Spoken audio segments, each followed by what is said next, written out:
ব্যথা লাগতেছে স্যার, আরে স্যার ব্যথা লাগতেছে।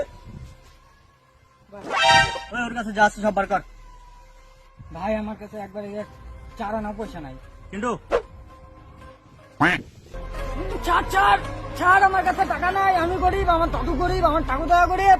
ছাড়, বস্তি শুদ্ধা গরিব ভাই, ছাড়। ওই নামা রে। আরে তুই বসছিস কেন? তুই বসছিস? মালটাকে ভালো করে চেক কর।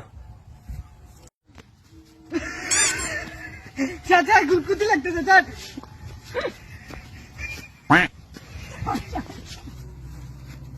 দাদা ও তো আসলে ফকিরের বাচ্চা, ভিখারি বাচ্চা, কোনো টাকা পয়সা নাই।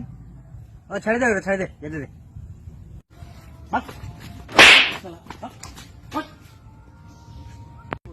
এই দাদা ওরা ডাক দে, ডাক দে। শুন শুন শুন, যাতে ওর একটা বাল ছিঁড়ে নিয়ে আয়। হ্যাট, বাল দিয়ে কি করবা? নাহলে ও বাড়িতে যে আলাপ করবে, ডাকাইতে ধরছিল, একটা বালও ছিঁড়তে পারেনি আমার। মার